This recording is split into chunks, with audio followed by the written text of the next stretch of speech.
Welcome to my channel. My name is Rebecca and I talk about books. And inspired by Ann Carly's videos of celebrity book clubs where she reads her favorite books by other celebrities like Harry Styles, Taylor Swift. This week, the week before I go off to my clinical psychology residency program, my 1 week of freedom, I'm gonna read BO Burnham's favorite books, at least the ones I can get from the library, because to be honest, I don't want to spend any money. If you haven't seen it yet, BO Burnham released Inside on Netflix, which is his special in which he made throughout the pandemic. I thought it would be interesting to read some of his book recommendations because he seems like he is self-aware, a little depressed and anxious, and that can lead to some great books. I might get depressed over this. I might not. We'll see what happens. The first book is Throwing Rocks at the Google Bus by Douglas something Koff. By Douglas Rushkoff. This is what he looks like. This book, based on the title, seems like it's the super hate against tech workers, but it's actually more of challenging the systems of technology and how technology has changed the way that we work. So it's less about blaming everything on Google than it sounds. It's a little bit more nuanced than that. This might be interesting for me because I lived in Silicon Valley for 5 years, and I know a lot of people who work at these big tech companies.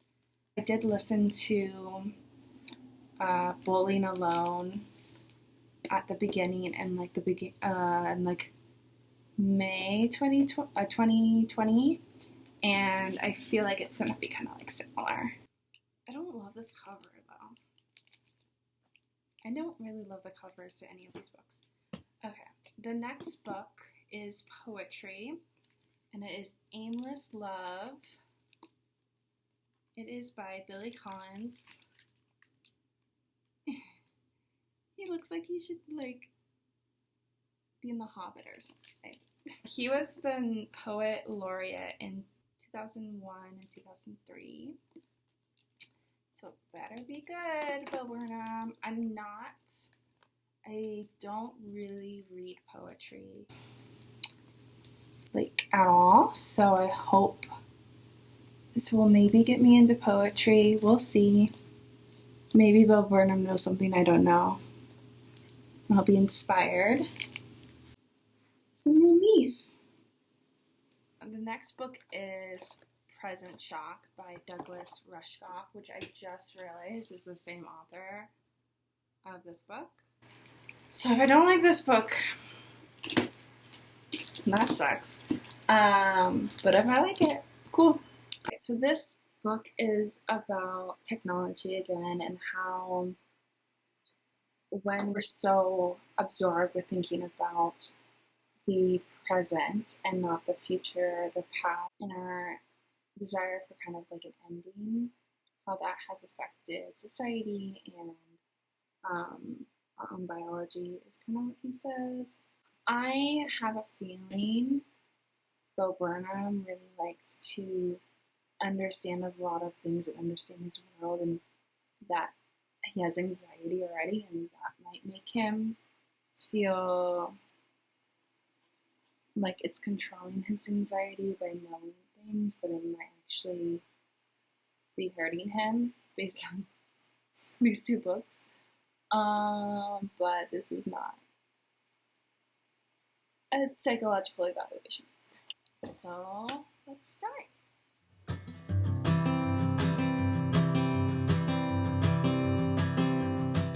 I've read 80 pages so far of Throwing Rocks at the Google Bus. And I really actually enjoyed this chapter about removing humans from the equation, making it look like humans doing anything, aren't part of any of the manufacturing. He kind of talks about 3D printing, but how the plastic and the resin has to come from somewhere. There's actual labor going into that. It's very like socialist, Andrew Yang with Bernie Sanders. Talks about that Thomas Jefferson invented the dumbwaiter so that his guests wouldn't have to see the slaves who were making the food. And I actually looked it up, and Thomas Jefferson did not invent the dumbwaiter, which is kind of, maybe you should check that according to Wikipedia, so this might not even be that accurate, but I just did a quick Google search, and George Cannon actually invented the dumbwaiter.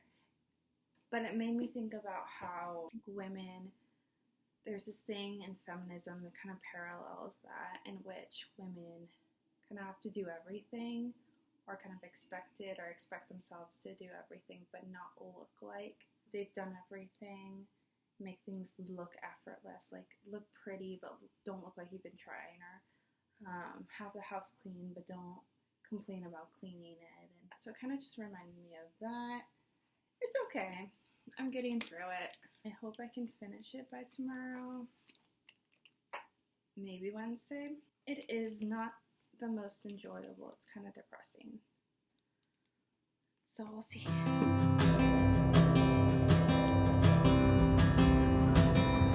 Oh, my love. So it's Tuesday. I'm still reading the Throwing Rocks at the Google Bus book. But Barnes & Noble has a 50% off hardcovers today, so I'm gonna go check it out because I definitely need more books. So let's go. You're such a fragile thing, I know. And with the winter comes the ice, the snow. But I'm here to hold.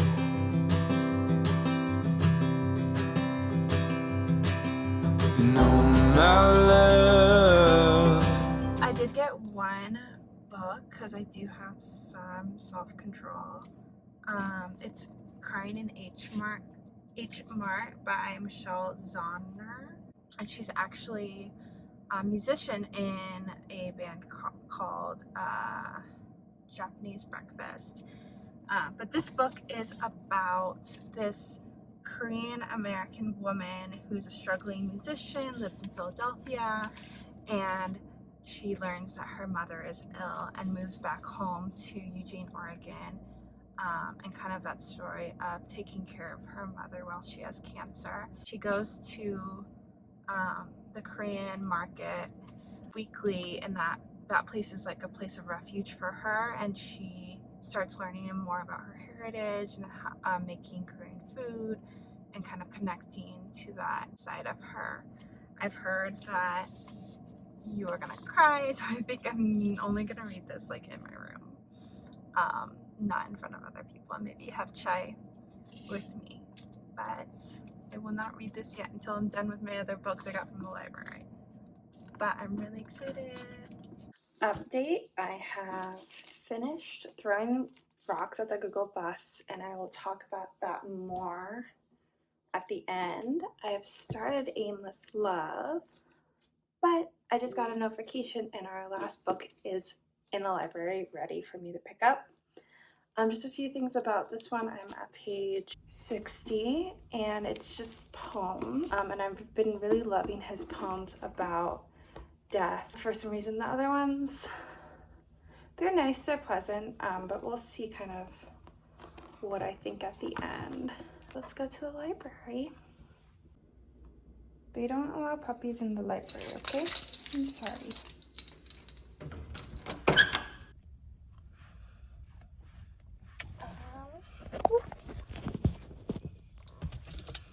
So I got it just from the library.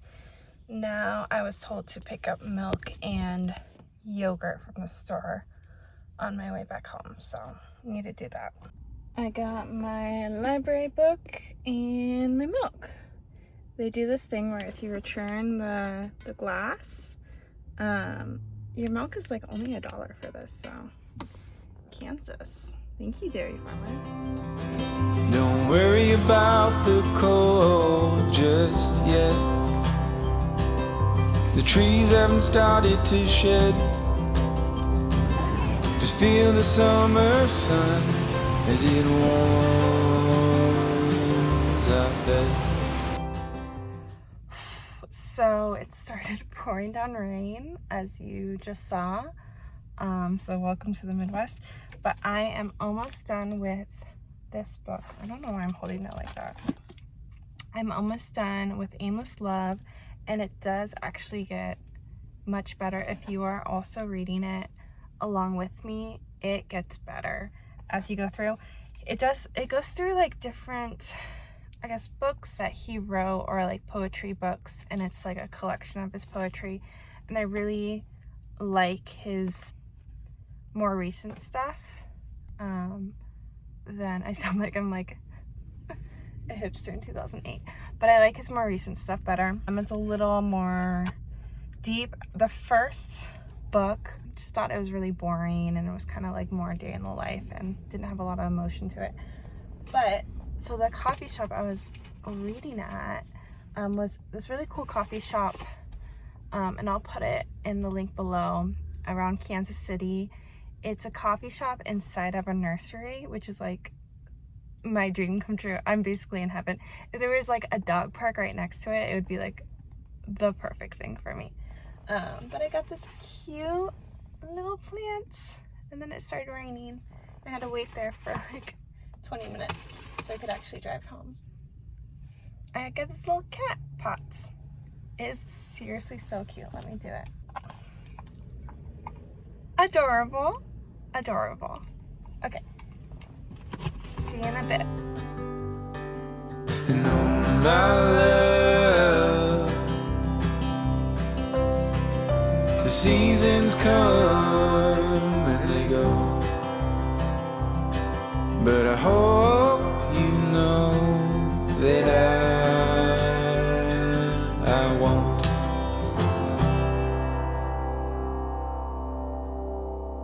Okay, it is Saturday. I just finished filming a video that I will put up next week. That's really fun and exciting and more of a vlog.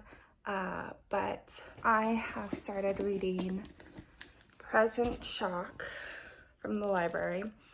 And as a concept, I was really, really excited about this book. He doesn't define present shock very well. I think it is the concept of being so, I think it's the concept of like in the 70s and 80s and even in the 50s, like 50s, I guess, through 80s, we were so obsessed about the future. We're gonna have flying cars and kind of hopeful about the future. And now we are in the future and it's like too much. It's just kind of like an interesting concept. And I think it's also like the feeling of you are on all the time, like with social media, with your email on your phone, like you have to be on. There's no downtime, which is like such an interesting topic. But he is so scattered. I've read 50 pages and I like don't know what's going on. And I'm realizing, looking back at his other book, that he doesn't really like cite a lot of sources. He doesn't use a lot of research. The nonfictions that I like a lot really go into detail of like the studies that they're talking about. For example, like Grit is a really good example, or Hidden Life of Trees is a great example. And the other book, I felt like it was kind of okay because it was talking about more of like companies and things like that. But Present Shock seems to be of like a psychological or sociological phenomenon that he's talking about, but he doesn't really like cite anything. I'm just like ranting because I'm currently doing research and stuff, so it's kind of frustrating when people don't like site like at all, and they just like make up something and not really like define it or say. I'm just getting angry. But I'm gonna try to keep an open mind about it. I am feeling a little bit like Bo Burnham with all these books that are like kind of depressing, and like having an existential crisis. And I'm trapped in my room. Yeah. I'll let you know if I change my mind on this one. Good morning. It's Monday again, and I have read the three of the books that Bo Burnham has recommended, and I'm just trying to get in Bo Burnham's head. I feel like I did a little bit because, oof, man, there is just a lot. Kind of depressed. Think Bo Burnham, if you're watching this, you're definitely not watching this. Maybe read like a fantasy or like a smut romance or something, because yeah, I feel a little depressed after reading these books. But let's go into it. So the first book that I read was Throwing Rocks at the Google Bus, and I talked about this quite a bit actually during the week, and I don't usually read like tech books or books about like tech and the economy, and especially about Silicon Valley, because I lived in Silicon Valley for 5 years and I really didn't need to read about it, or didn't want to read about it, but here we are. So I thought there were some really good parts of this book. He had some really good ideas about how humans are being replaced and how we need to think of better systems in which it's not like a winner-takes-all society. But some of the issues I had were that it was really hit or miss with what he thought that we should do about this. A problem that Douglas Rushkoff has is that he is like a socialist, which is totally fine, but he doesn't want to say it. And I don't know why he doesn't want to say it. Maybe he wants to like sell more books, and he feels like he's not going to sell enough books if he says that he's a socialist, or he's like basically thinks that we should go into communism. Like, it was like pretty clear by the end of the book that he's like, let's just be socialist. I wish he would have just like said it, because it was just like reading in between the lines. If you like Andrew Yang, he actually talks a lot about the things that Andrew Yang talked about when he was running for president. So that's kind of interesting. I found certain songs that I think might have been inspired by each of these books. So for Throwing Rocks at the Google Bus, the song that I think might have been inspired, or the songs that might have been inspired by this book, is both of the Jeffrey Bezos songs, which is like the catchiest songs ever. I gave this like 3 stars. The author gets to an idea, and it's pretty interesting, and just kind of like abandons it and then goes to another idea without it being like fully fledged out, which really bothers me about his writing. And there's not a lot of like research. I wish there was more research. Even though this one makes sense to have like less research to it, I wish there was more like research within it. I know he's not a scientist, but he's a professor. He should know how to do that. What Throwing Rocks at the Google Bus says about Bo Burnham is he either spent too much time in Silicon Valley or would never, ever, ever live in the Bay Area, and probably either voted for Andrew Yang or Bernie Sanders, which I'm not really surprised by.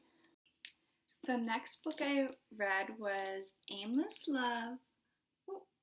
Aimless Love by Billy Collins. With this I don't know, he's like a cute old man. He's adorable. It's from the library, so it's like laminated. This is a book of poetry, which is not usually something I read either. It took me a while to get into it, but once I was able to kind of like zone in and read it for a while, it was really lovely. His poetry is more of like day in the life kind of feelings, more like atmospheric than other poetry I've read, which is like gut punch, like to the soul kind of thing, and you're like, oh, I can only read a little bit of it at a time. I think what this book says about Bo Burnham, I don't think he reads poetry in the sense of some guys do to like seem smarter than they are, but maybe he's trying to like connect more with his emotions, kind of be more present. I think the song that might have been inspired by this poetry is That Funny Feeling. It has that same like feeling of just like kind of everyday things that kind of build up, and it's just like things that you might not notice, but if you really stop and like think about it too much, it's like bothersome. I'm giving this book 4 stars. I really enjoyed it for what it is for poetry. I thought it was very enjoyable. It wasn't like the most profound poetry I've ever read, but I felt like that 4 stars is pretty accurate for how I felt about Aimless Love. You guys, I'm going to need a sip of coffee before I start talking about this next book, because I have feelings about it. And it's by the same author. It's by Douglas Rushkoff, and that is Present Shock. He had a great idea to write about what he calls present shock, which is kind of, he doesn't really outline it very well in the book, but what I got was it's kind of this idea that we are always on and we're always having to respond, and there's like a constant feedback loop, and that is very stressful for people. This was published in, I think, 2013, so the references are a little bit old, which is kind of ironic because he talks about how like we're always having to keep up. I felt like this book was that meme of an old man like yelling at cloud. It's literally that meme. And he's